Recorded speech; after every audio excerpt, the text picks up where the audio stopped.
Sa pagpapatuloy ng National ROTC Month, alamin natin ang mga natatanging kwentong ROTC ng mga kabataan dito sa Luzon. Tampok ang Central Luzon State University.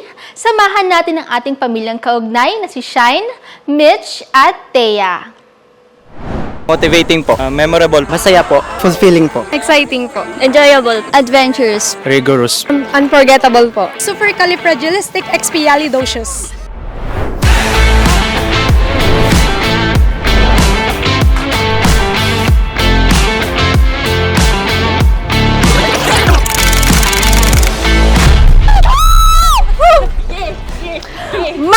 Magandang tanghali sa inyong pamilyang kaugnay. Pero yan ate, Yes, at sana naman tayo napadpad ngayon, Dora? nasaan na nga ba tayo ngayon mga ate? Nandito tayo ngayon sa Central Luzon State University upang makipagkulitan at tanungan sa ating mga ROTC cadets. Kaya samahan nyo kaming muli dito pa rin yan sa Tanong ko, sagot mo! Magandang tanghali sa iyo, Cadet Officer. Ano pong pangalan natin? I'm Cadet Lieutenant Colonel June Elaine Estanyag po. Wow!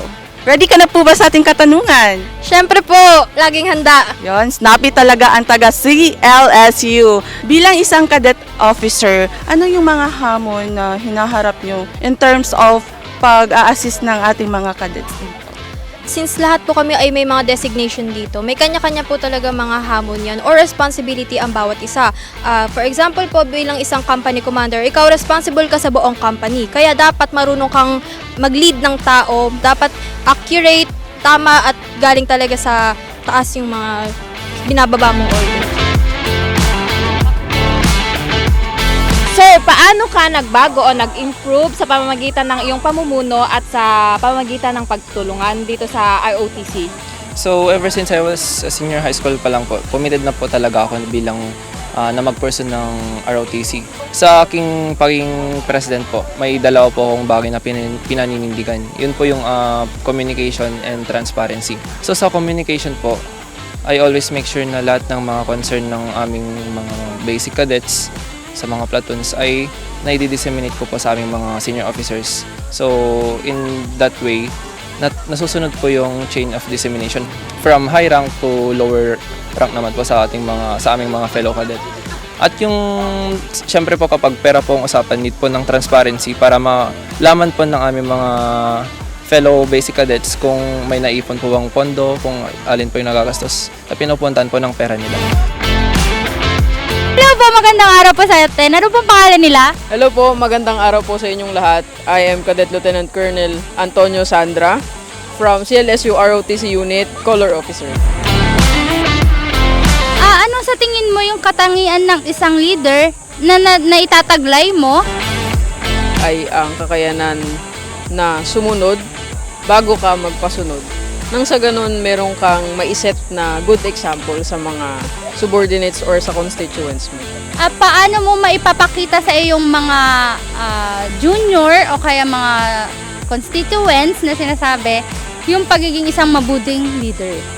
Ayun ma'am, gaya rin po nung sinabi ko kanina, by setting a good example sa juniors or sa mga fellow cadets natin, doon nila makikita yung pagiging isang role model eh. Kasi isa ka sa mga nilulook up nila when it comes to drills, when it comes to trainings na related sa ROTC natin. Kaya doon magre-reflect yon sa kung paano ka nila gagayahin. Magre-reflect yon sa'yo by being a good leader sa kanila. Tama nga naman di ba? Dapat mag-start muna sa atin bago natin ipambahagi yung mga kaalaman natin sa iba. Ayun, maraming salamat po Ate Sandra sa pag-share ng ating mga opinion. At dahil dyan, mayroon kang kaugnay mug from Kaugnay TV. God!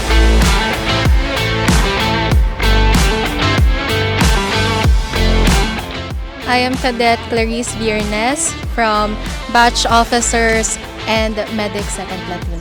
Ready na po sila? Ready na po. Ma'am, bakit mo napili ang ROTC bilang bahagi ng iyong pag-aaral? For me po, as a student leader myself, palagi po ako may perception sa sarili ko na our learnings does not come only from the four sides of the classroom, but it's also about having the sense of kinship, leadership, and discipline that we will be able to acquire dito po sa ating ROTC unit.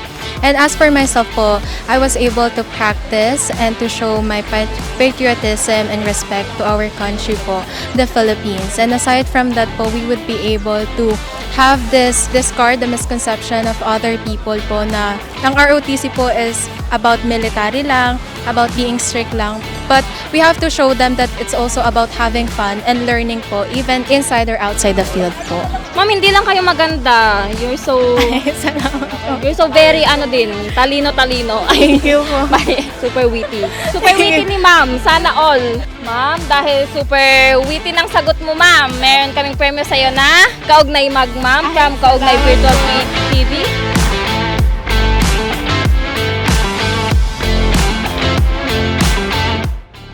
Magandang tanghali sa iyo, Cadet. Magandang tanghali din po. Anong pangalan natin at taga saan? Ako po si Cadet Ortiz Christopher mula po sa San Antonio, Nueva Ecija na nag-aaral dito sa CLSU. Parang may binanggit sila na ikaw daw ang Mr. CLSU. Tama po ba yon? Yan po, wag po tayo nagpapaniwala sa mga fake news.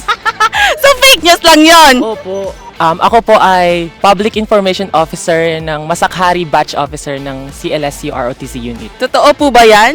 Yan po, totoo na po yan. Baka fake news na naman yan, ha? Hindi po. Yan. Bakit mo pinili ang ROTC? Nag-idolize po kasi talaga ako dun sa mga nagsisilbi sa ating bansa, sa mga military personnels. And gusto ko rin pong matutunan yung mga pinaggagawa po nila, kung paano po sila gumalaw at paano nila protektahan. Ano naman yung natutunan mo sa ROTC? Unang-una po, yung disiplina. Yung disiplina po, andyan na po yan mula pagkabata natin. Pero dito po sa CLSU ROTC unit, mas na-enhance po yung disiplina ko. Pangalawa po, yung patriotism, paano po magmahal ng bansa at paano po maging makabayan. Camaraderie po, natuto po ako na makipagkapwa-tao dahil bilang mga kadete, kami-kami po ay nagtuturingan bilang magkakapatid. Parang in the future, isa kang magaling na leader. Pero ano po yung nagbago or na-improve sa sarili mo sa inyong kasanayan? Siyempre po, unang-una yung nag-improve po, yung kasama po kayo sa natutunan ko yung disiplina po at yung how I portray myself outside the field. Dati po, dito po kasi sa ROTC kailangan malinis po ka tayong tingnan. Dati po mahaba po yung, yes po, as snappy. Dati po mahaba yung buhok ko. And ngayon po dito sa ROTC unit, natuto po ako na maglinis ng katawan. I mean, malinis po ako dati, pero... Totoo po ba yan? Mga fake news. Ay, yan ang hindi fake news. Malinis po.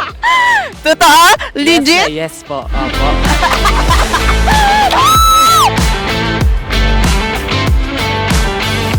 Because ROTC is extraordinarily tough yet rewarding, turning challenges into triumphs with discipline and pride. Nakaka-motivate po siya para sa amin ng mga basic cadet na officer para po na maka-exposure pa and maka-experience ng ganitong events. Kasi dito ko po nakilala yung mga kaibigan na naging pamilya. Yung sa sobrang dami na po naming pinagdaanan ng mga kautol sister ko, sobrang pagod, puyat, yun po. Kasi po may field exposure na po kami and at the same time ay natututo po kami kung paano po maging isang disiplinado pong tao. Kasi na-experience ko po ma-expose po sa field which is pangarap ko po ng bata ako. Kasi mamimit ko ulit yung mga sisters and utol and also the officers po. Enjoyable po dahil po sa mga new experiences and nakakasama ko din po yung mga sister and utol ko po. Kasi po may mga bagay po kayo na matututunan po dito and may experience na hindi po basta-basta nakukuha sa labas. Kasi although it's demanding, nagpo-push niya po kami through our limits as a whole. Leadership po kasi yan, nag-e-exude yan sa isang tao eh. Hindi yan pinapakita lang ng basta. Napapakita natin yung integrity, andun po yung integrity as a leader, and also andun din yung dependability, courage, and decisiveness. Siyempre po, we need to maintain camaraderie within the ROTC unit po para po ma-amplify yung pagtutulungan at para po sa ikabubuti ng lahat. Para po sa lahat ng ating ROTC cadets, naway ipagpatuloy natin yung mabuting layunin sa ating bayan as well as isabuhay natin yung mga principles, disciplines na nilalaman ng ating core values. Yun lang. Cadets, stay hydrated at lagi kayong mag-iingat. Shoutout na lang po sa buong CLSU ROTC unit, sa Masakhari class. Shoutout po sa aking mga fellow batch officers at sa lahat ng nasa CLSU ROTC unit. Shout out po sa aming sa aking batch, sa batch masakit at saka po sa aming ina at tatay sa ROTC, si Sir Urnos at si Ma'am Urnos, and also po ang aking mga magulang na nasa ibang bansa at nasa Manila po, and also sa aming commandant, Sir Valera, and sa aming ROTC coordinator, Ma'am Suri. Ayan, una-una po maraming salamat sa 7ID Kaugnay Division. Maraming salamat po sa pagpapahayag ng inyong magandang layunin sa atin as well as sa ating ROTC cadets. Binabati ko po yung nanay ko, nanonood yan siya ngayon, pati po yung family ko. Hello po sa inyong lahat, mahal ko kayo. Thank you po. Shout out po sa CLSU ROTC unit and especially po sa aming medics na platoon.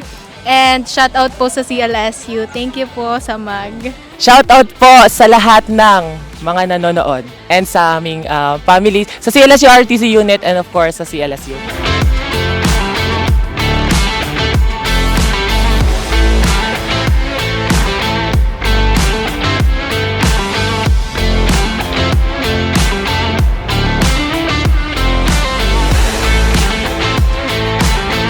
Sino pa rin yan sa tanong ko, sagot mo!